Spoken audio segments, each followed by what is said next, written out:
오늘은 우리 주님께서 죽음을 이기고 다시 사신 부활주일입니다. 부활주일을 맞아 우리가 지금 함께 읽고 있는 사도행전을 전체적으로 다시 한번 살펴보며 우리의 부활 신앙을 돌아보고자 합니다.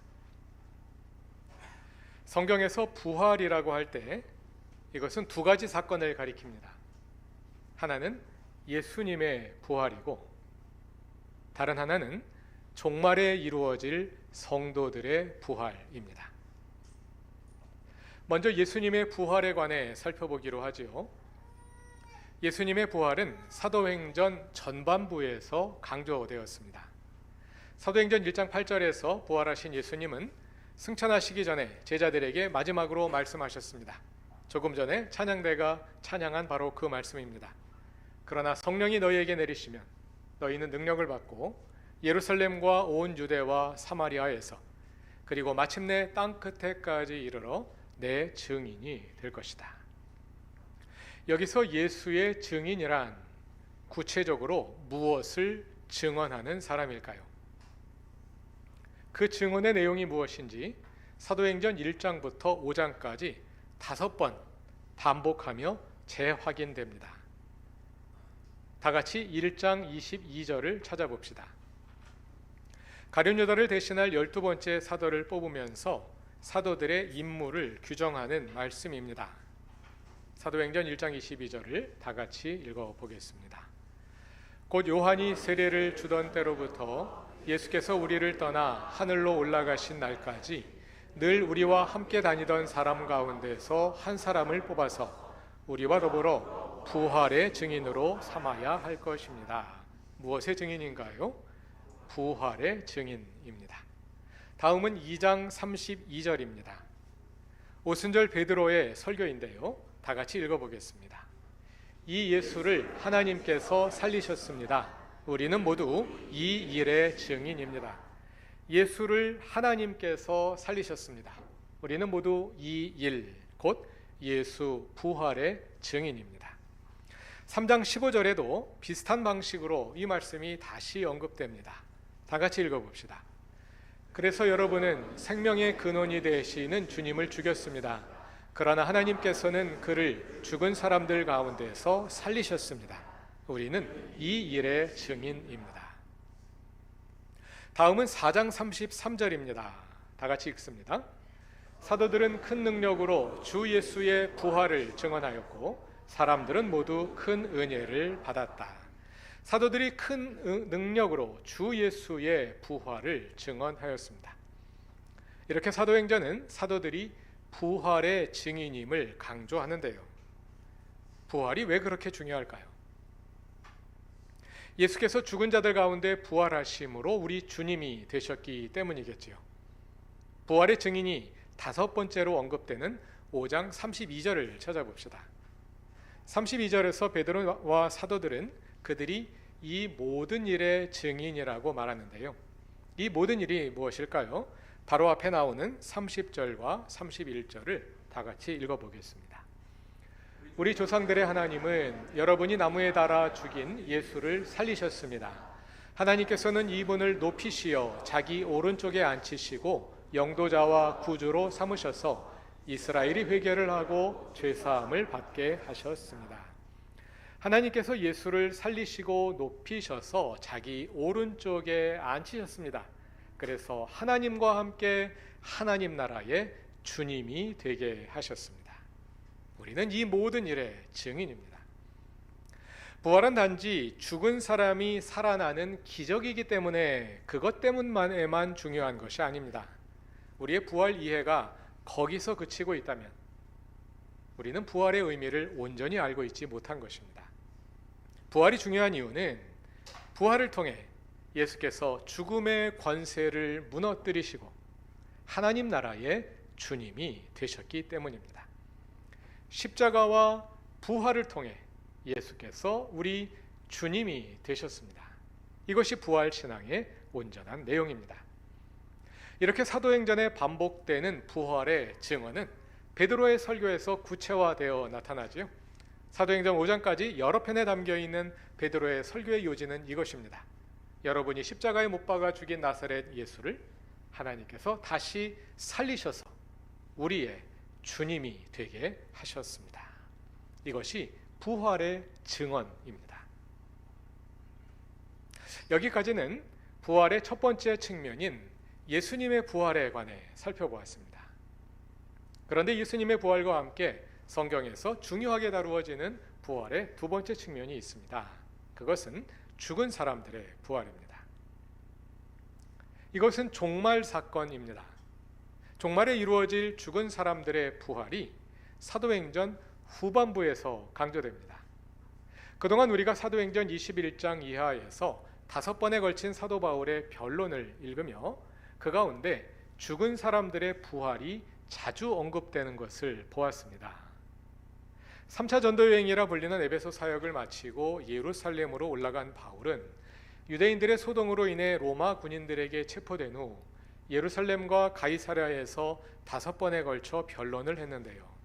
그 변론에서 바울은 한편으로 로마 총독들에게 자신의 무죄를 항변하면서 다른 한편으로 유대인들에게는 자신의 선교 활동이 반유대적인 것이 아니라 오히려 유대교 전통에 충실한 것임을 강조했습니다. 그러나 유대교 전통에 머물러 있지 않고 두 가지 점에서 패러다임 전환이 있었습니다. 하나는 이스라엘이 이스라엘만 위해 존재하는 것이 아니라 이방인의 구원을 위한 빛이 되어야 한다는 것이고, 다른 하나는 예수 그리스도의 부활이 종말에 이루어질 죽은 사람들의 부활의 시작이라는 것입니다. 2주 전 설교에서 이방인의 빛이라는 주제에 주목해 보았습니다. 바울이 병영 앞에서 유대인 군중에게 한 첫 번째 변론에서 이 주제가 부각되었지요. 오늘은 죽은 사람들의 부활이라는 두 번째 주제에 초점을 맞추어 보려고 하는데요. 이 주제는 산헤드린에서 한 두 번째 변론에서 제시되기 시작합니다. 다 같이 사도행전 23장 6절을 찾아봅시다. 그런데 바울이 그들의 한 부분은 사두개파 사람이요 한 부분은 바리새파 사람인 것을 알고서 의회에서 큰 소리로 말하였다. 동포 여러분, 나는 바리새파 사람이요 바리새파 사람의 아들입니다. 나는 지금 죽은 사람들이 부활할 것이라는 소망 때문에 재판을 받고 있습니다. 산헤드린 의원 가운데는 사두개파도 있고 바리새파도 있었습니다. 그런데 사두개파와 바리새파는 같은 유대교의 분파이면서도 서로 많은 차이를 가지고 있습니다. 여러 가지 차이가 있습니다만 무엇보다도 두 분파는 사용하는 성경의 범위가 다릅니다. 많이 다릅니다. 사두개파는 모세 오경, 창세기, 출애굽기, 레위기, 민수기, 신명기 이 5권의 책만을 성경으로 받아들였습니다. 그러나 바리새파는 거기에 더해서 예언서와 구전 율법들까지, 율법을 해석한 구전 율법들까지 성경으로 받아들였습니다. 설교에서 여러 번 말씀드렸습니다만 구약 성경을 읽어보면 그 안에 계시의 발전이 있습니다. 이스라엘이 역사적으로 성숙해가면서 마치 5살짜리가 커가면서 사랑이 무엇인지 비로소 알게 되는 것처럼 이스라엘이 역사적으로 성숙해가면서 하나님의 구원의 섭리를 더 깊은 차원에까지 알게 됩니다. 그러니까 모세 오경에 없는 내용이 예언서에 담겨 있습니다. 예언서에는 모세 오경보다 더 발전된 계시가 담겨 있습니다. 그리고 그 이후에 편찬된 성문서에는 또 이것보다 더 발전된 계시가 담겨 있겠죠. 또 그 이후에 그 율법들이 구전되고 전달되는 과정에서 또 새로운 해석의 발전이 있었겠죠. 그러니까 사두개파와 바리새파는 사고의 지평이 큰 차이가 있는 겁니다.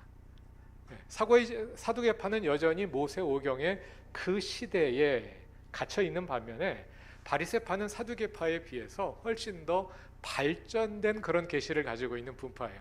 그러니까 같은 유대교 분파이지만 생각이 굉장히 많이 다릅니다. 그것이 부활에 대한 이해로 대표된 겁니다. 바리새파는 종말에 일어날 죽은 사람들의 부활을 믿었습니다. 그 내용은 예언서와 성문서에 나오는 내용이거든요. 모세 오경에는 안 나온 내용이거든요. 그러니까 사두개파는 믿지 않는 겁니다. 바리새파는 죽은 사람들의 부활을 믿습니다. 자, 그런데 바울이 산헤드린에서 자신이 바리새파 사람임을 밝히면서 나는 죽은 사람들의 부활에 대한 소망 때문에 재판을 받고 있습니다 하고 말하자 두 분파 사이에서 큰 논쟁이 일어납니다. 우리는 이 6절의 말씀을 읽으면서 바울이 의도적으로 두 분파 사이의 분열을 촉발시켰다고 생각하기 쉽습니다. 그러나 이 상황은 지금 좀 다릅니다. 그렇게 분열을 일으켜서 바울이 얻을 이익이 아무것도 없습니다. 지금 바울에 대한 권한을 가지고 있는 기관은 산헤드린이 아니라 로마 총독부입니다. 바울의 목숨은 로마 총독부에 달려있지 산헤드린에 달려있지 않거든요. 그러니까 바울이 산헤드린과 싸워야 할 이유가 없습니다. 그것보다 바울은 지금 로마군 천부장의 보호를 받고 있는 처지에서 유대인들과 어떻게 하든 소통의 채널을 열기를 원하는 것입니다. 그래서 자기가 바리새파임을 밝힌 겁니다. 그럼 최소한 바리새파는 내 말을 이해를 하겠지 기대하면서 밝힌 건데 오히려 두 파의 차이로 인해서 그로 인해서 뜻하지 않던 소동이 일어나게 된 것이죠. 유대인들의 소동과 싸움으로 인해서 여기서는 이 주제를 더 발전시키기가 어려웠습니다. 바울은 벨릭스 총독에게서 앞에서 한 세 번째 변론에서 그때의 상황을 설명하며 이 주제를 다시 언급합니다. 그리고 헤롯 아그리파 2세에게 한 그의 다섯 번째 변론에서 이 주제를 더 발전시킵니다. 사도행전 26장입니다. 4절에서 바울은 먼저 자신이 유대적 열심을 가지고 엄격한 바리새파 사람으로 살아왔음을 강조합니다. 그러면서 다시 이 주제를 꺼냅니다. 26장 6절을 다 같이 읽어봅시다. 지금 나는 하나님께서 우리 조상들에게 주신 약속에 소망을 두고 있기 때문에 여기서 재판을 받고 있습니다. 이어서 7절도 다 같이 읽겠습니다. 우리 12지파는 밤낮으로 열심히 하나님을 섬기면서 그 약속이 이루어지기를 바라고 있습니다. 저나 나는 바로 이 소망 때문에 유대 사람에게 고발을 당한 것입니다. 8절도 다 같이 읽습니다. 여러분은 어찌하여 하나님께서 죽은 사람들을 살리신다는 것을 믿을 수 없는 일로 여기십니까? 여러분은 어찌하여 하나님께서 죽은 사람들을 다시 살리신다는 것을 믿을 수 없는 일로 여기십니까? 바울은 바로 이 신앙으로 인해 재판을 받고 있습니다. 죽은 사람들이 종말에 다시 살아날 것이라는 소망, 바울은 그것을 가리켜 28장에서는 이스라엘의 소망이라 부릅니다. 28장 20절을 찾아보겠습니다. 오늘 봉독한 서신서의 말씀인데요. 로마에서 자기를 찾아온 유대인들에게 바울이 한 말입니다. 다 같이 읽어보겠습니다. 이런 까닭으로 나는 여러분을 뵙고 말씀드리려고 여러분을 오시라고 청한 것입니다. 내가 이렇게 쇠사슬에 매여 있는 것은 이스라엘의 소망 때문입니다. 오늘 서신서의 말씀은 이게 아니라 바로 다음에 나올 말씀입니다.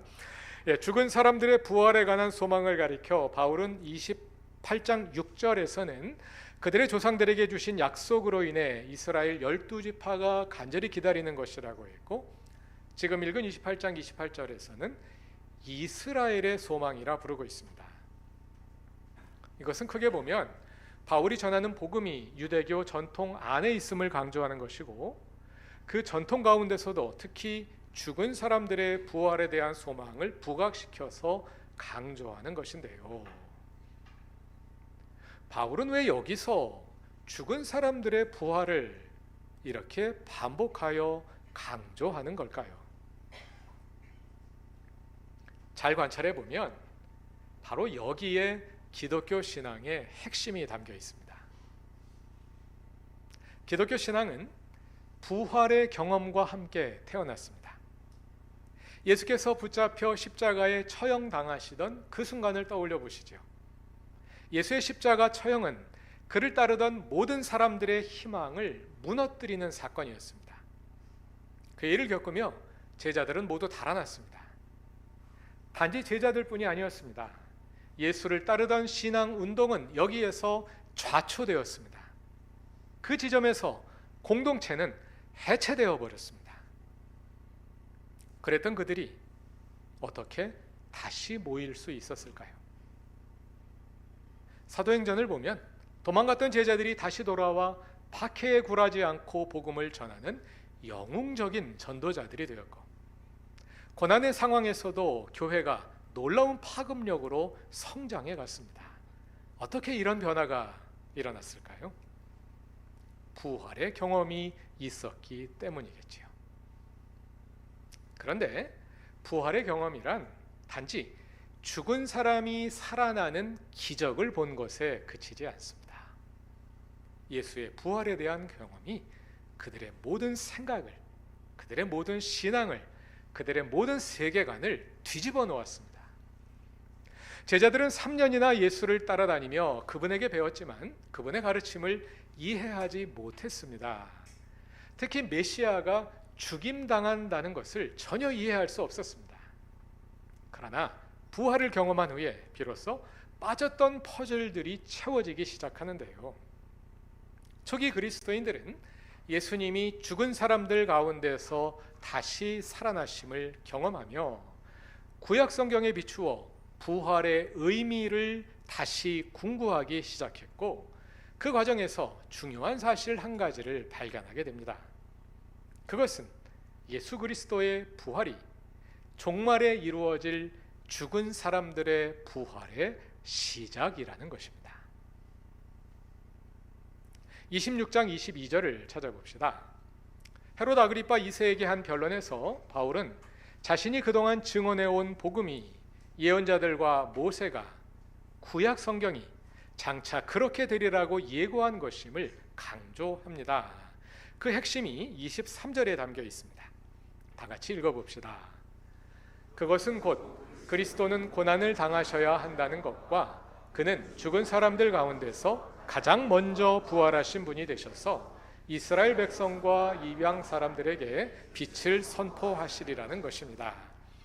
그가 죽은 사람들 가운데서 가장 먼저 부활하신 분이 되셨다 하는 이 말에 주목해 보시기 바랍니다. 종말에 이루어질 죽은 사람들의 부활이 예수의 부활로 시작되었다는 것입니다. 사도 바울은 고린도전서 15장에서도 이와 비슷한 말씀을 했습니다. 이것이 오늘의 서신서의 말씀 가운데 일부입니다. 고린도전서 15장 20절 다 같이 읽어봅시다.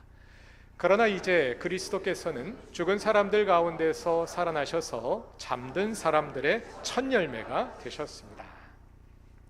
그리스도께서 죽은 사람들 가운데서 살아나심으로 부활의 첫 열매가 되셨습니다. 추수 때가 되면 열매를 거둡니다.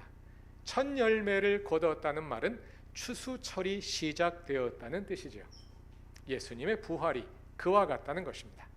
예수께서 죽은 사람들 가운데 가장 먼저 부활하심으로 종말의 하나님 나라가 시작되었다는 것입니다. 종말이 이미 시작되었다는 것입니다.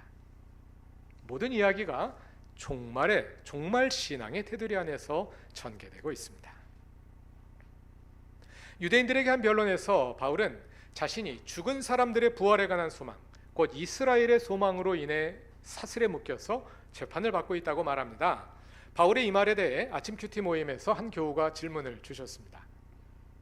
이스라엘 12지파가 기다려온 것은 메시아의 오심이었는데 왜 사도행전에서 바울은 자신이 고난당하는 것이 메시아이신 예수 때문이라고 말하지 않고 죽은 사람들의 부활에 대한 소망 때문이라고 말하느냐 하는 것이죠.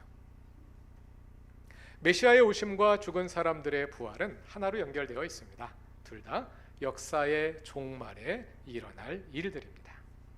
종말에 하나님께서 메시아를 통해 이 역사에 친히 개입하셔서 하나님의 나라를 이루실 것입니다.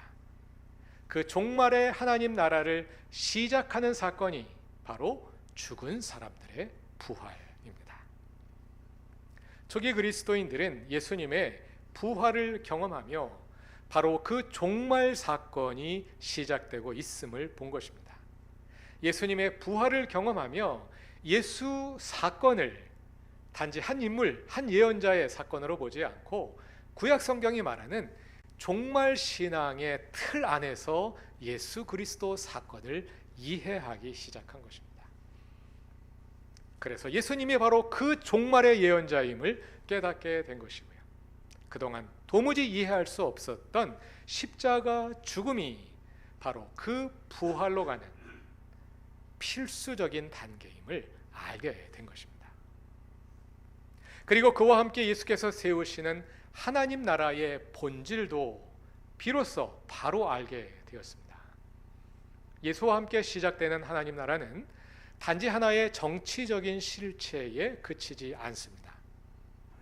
이 세상에 수많은 제국이 일어나고 무너지기를 반복해 왔습니다. 제국은 무너질 수밖에 없습니다. 왜냐하면 세상의 모든 제국은 죽음의 힘으로 세워지기 때문입니다. 죽이고 짓밟고 지배함으로 세워진 제국은 다시 다른 죽음의 세력에 의해 죽임 당하고 짓밟히고 무너질 수밖에 없습니다. 그것이 그들이 의존하고 있는 죽음의 원리이기 때문입니다. 그러나 이것은 예수님의 방법이 아닙니다. 예수님은 죽음의 권세에 의해 죽임 당하셨습니다. 그러나 그 죽음의 권세를 이기고 다시 살아나심으로써 영원히 죽음이 지배할 수 없는 하나님 나라를 세우셨습니다. 그것이 유대인들이 기다려오던 메시아와 예수님이 근본적으로 다른 점입니다. 근본적인 패러다임 전환이 일어난 바로 그 지점입니다. 그분이 바로 그리스도 예수이십니다. 바울은 자신이 이스라엘의 소망으로 인해 사슬에 묶여 재판을 받고 있다고 말합니다. 그것은 자신이 예수로 인해 고난당한다는 말을 유대인들의 전통과 연결하여 설명하는 것입니다. 바울은 지금 유대인들에게 변론을 하고 있기 때문입니다. 바울은 예수님을 발견했기에 고난 가운데서도 좌절하지 않았습니다. 예수님이 십자가 고난을 거쳐 그리스도와 우리의 주님이 되셨기 때문입니다. 골로새서 1장 24절에서 고백하는 것처럼 바울은 그리함으로 그리스도의 남은 고난을 그의 몸된 교회를 위해 그의 육신으로 채워가고 있다고 여기며 기꺼이 주님을 따랐습니다. 부활신앙은 이처럼 고난의 현실에서 빛을 발합니다. 부활신앙은 단지 예수님이 부활하셨다는 과거의 사실을 믿는 데서 그치지 않기 때문입니다. 나아가서 예수님이 다시 오실 미래의 비로소 의미를 가지는 것도 아니기 때문입니다. 우리의 부활신앙은 2000년 전 주님이 시작하셨고 그분이 다시 오셔서 완성하실 그날까지 이어질 우리가 지금 처해 있는 이 현실에서 빛을 발하는 오늘의 신앙이기 때문입니다. 주님은 가장 먼저 부활하심으로 부활 생명이 되셨고 오늘 우리 삶에 그 생명을 공급하십니다. 그 생명의 능력이 우리 안에 살아 움직이고 있습니다. 그 부활 생명을 누리며 살아갑시다. 주님이 죽음을 이기고 다시 사셨습니다. 우리도 주님과 함께 다시 살 것입니다. 그 부활 생명으로 오늘의 현실에서 하늘에 잇대어 살아가는 그로토기 교회의 사랑하는 모든 교우들이 되시길 바랍니다. 다 같이 기도드리겠습니다. 죽음을 이기고 다시 사심으로 부활의 첫 열매가 되신 주님, 우리가 이 땅에서 주님의 부활 생명으로 살아가게 하소서. 소멸하여 없어질 것들을 붙든 채 죽음의 권세에 위축되어 살아가던 옛사람을 벗어버리고 부활 생명으로 다시 태어난 새 사람으로 살아가게 하소서. 부활이 과거에 머물거나 미래의 일로 미루어지지 않고 오늘 우리의 현실에서 경험되게 하소서. 예수님의 이름으로 기도드립니다. 아멘.